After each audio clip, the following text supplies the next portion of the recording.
অর্থনীতি পঙ্গু করে দিয়ে দেশকে ভিক্ষুকের জাতিতে পরিণত করতে এসব নৈরাজ্য মন্তব্য করেছেন প্রধানমন্ত্রী শেখ হাসিনা। সকালে রাজধানীর পঙ্গু হাসপাতালে সহিংসতায় আহতদের দেখতে গিয়ে এই মন্তব্য করেন তিনি।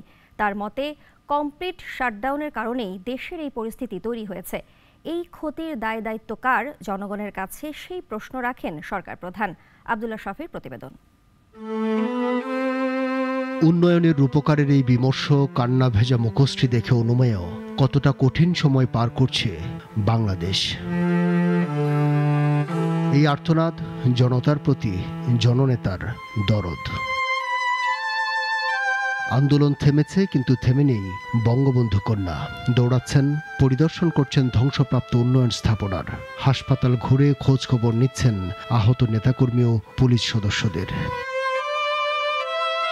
ঢাকার পঙ্গু হাসপাতালে গিয়ে যেন নিজেকে ধরে রাখতে পারলেন না, সাহস দেন সব মারিয়ে এগিয়ে যাবার।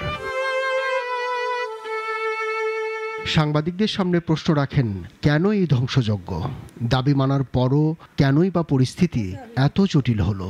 কি অপরাধটা কি করেছি? 2008-এর বাংলাদেশ আর 2024-এর বাংলাদেশ তো এক না। বাংলাদেশের মানুষের জীবন মান তো উন্নত হয়েছে। আমাদের অর্থনীতি আজকে কত উপরে উঠে গিয়েছিল, এবং এটা মনে হলো যে এটা আর কিছুই না।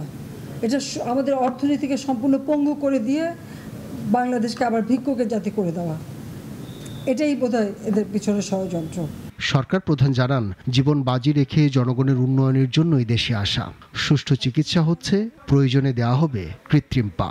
আজকে চিকিৎসার জন্য যা যা লাগবে আমরা করে দিচ্ছি। আর যারা পা হারিয়েছে বা হাত হারিয়েছে, আমরা কৃত্রিম পায়ের ব্যবস্থা করে দেব, যাতে তারা আবার সুস্থ মানুষের মতো চলতে পারে, নিজের কাজ করতে পারে।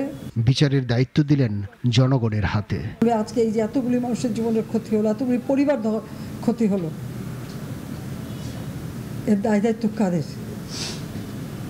আমি দেশবাসীর কাছে সেই আহ্বান জানাবো যে এই ধরনের ধ্বংসযজ্ঞের জন্য এই দেশকে নিয়ে আর কেউ চালাতে না পারে। আমি সকলে সাহায্য চাই, আর আমি চাই না এভাবে মায়ের কোল খালি হোক আর এভাবে মানুষ অসহায় হয়ে পড়ুক।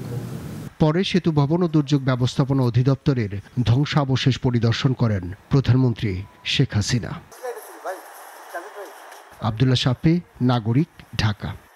ওয়ালটন ফ্রিজ কিনে অনেকের মতো আপনিও হয়ে যেতে পারেন মিলেনিয়াল। সেরা পণ্যের সেরা অফার।